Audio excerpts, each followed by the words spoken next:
Hi, this is Dee at Aloha, Astro. Let's take a look at the forecast for the moon transiting Scorpio, Thursday, September 25th. Enhances psychic abilities like intuition and telepathy, and increases empathy and compassion toward others who reflect qualities or circumstances, both positive or challenging, which you strongly identify with or have experienced in your past.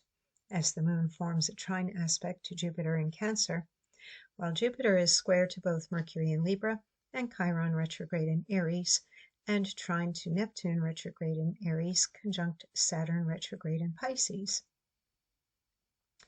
The moon also sends undercurrents of unconscious alignment between people who share stories or struggles via a sesqui-square aspect to Neptune and Saturn, despite the Sun in Libra opposing them, which overrides major differences, and through the larger grand trine and kite aspect pattern which that opposition bisects, can direct the sudden partners to work together toward a goal that they may each have a personal reason to achieve.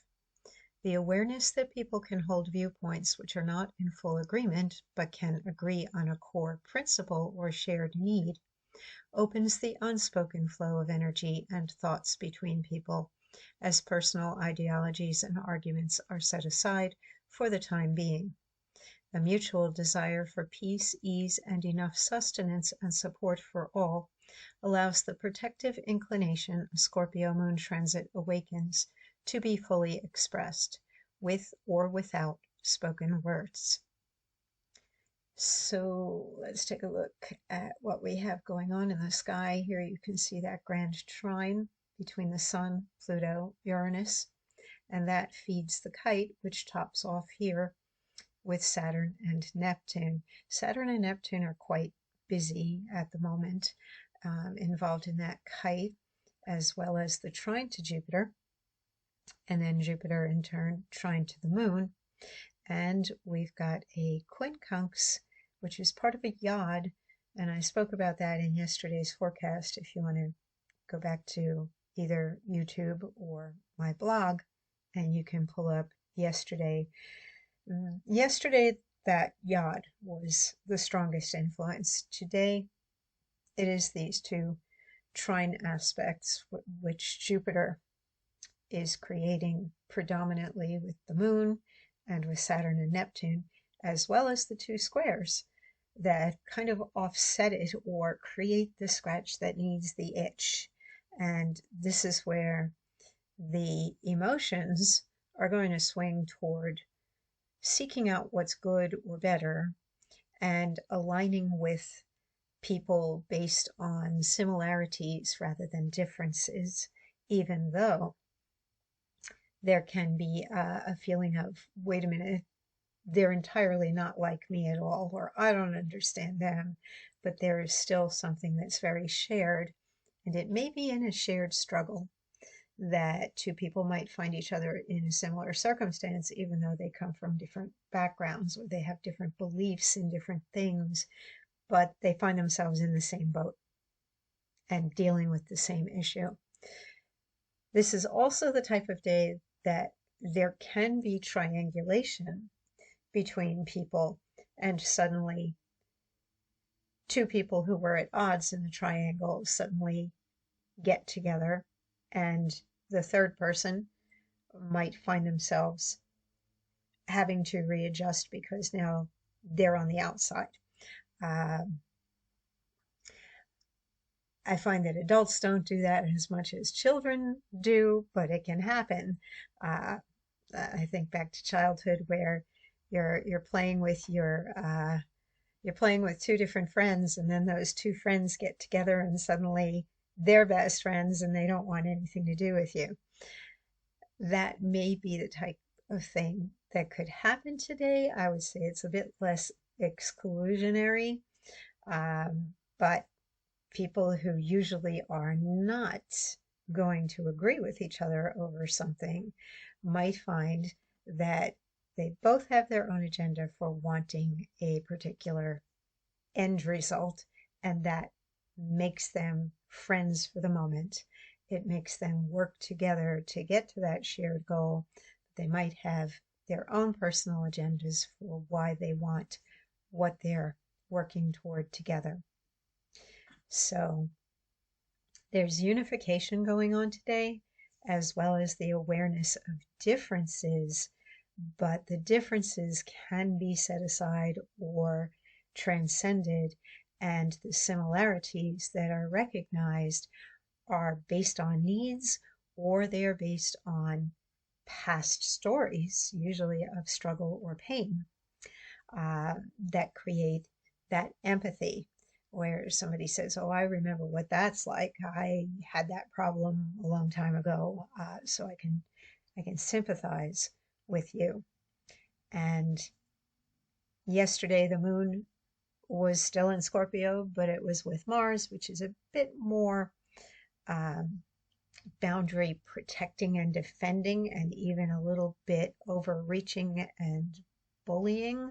And today, Mars is off on its own back there, still in Scorpio, but the moon has pulled away from it, and the moon is a much happier Scorpio moon today through the benevolence of Jupiter.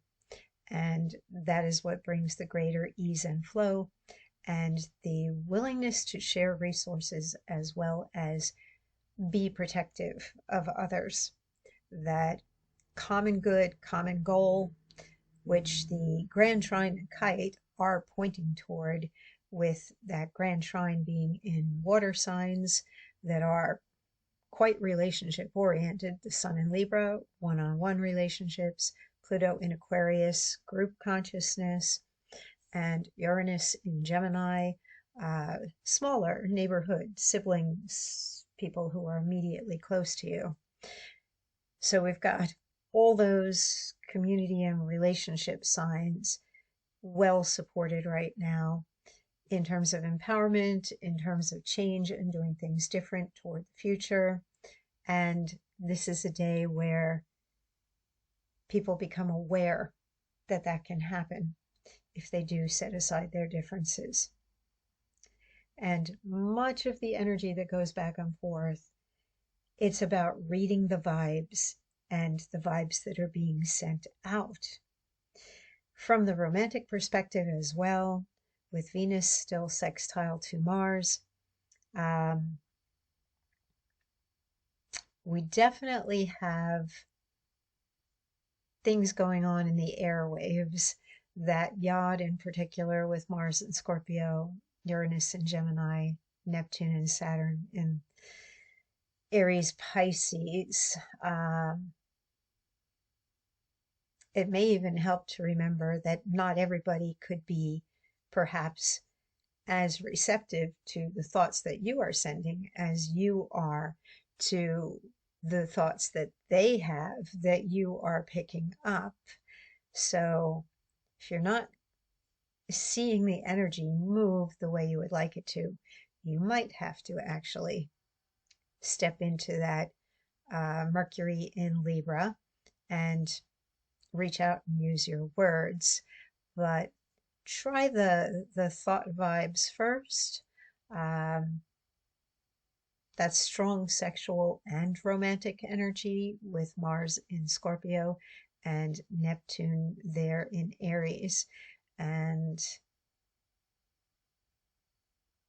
if you're sending out an intention and your thought is quite single on it, where you've made up your mind and you know what you are thinking, it definitely amplifies it. And if it's serious and you are sending it out there, most likely the person you're sending it toward would be receiving it. Also, if you are doing any type of magical work or intention where you are wanting to change conditions to have them swing in your favor, you can be using that yod. And I would say just keep a little bit of your intention to be, keep your focus on what it is that you desire, hold that thought clearly, but keep in mind that both Uranus in Gemini and Saturn in Pisces are mutable. which means that there could be other options you are not able to fully see. So at the end of your intentions, use the disclaimer, this or something better, to allow for potentially something better than what you are envisioning. But it is a strong yod that can help you manifest things. So you might also consider doing some magical work today, because the moon trine to Jupiter will support manifestation as well. And Jupiter in that trine to Saturn and Neptune will bring the follow through. It may not be exactly as you wish it to be, but it might be exactly what you need. So practice gratitude, especially if you're working to manifest something and somebody comes and gives you something. Say thank you. Be ready to receive as well. So take care, stay safe, and I'll be back again tomorrow.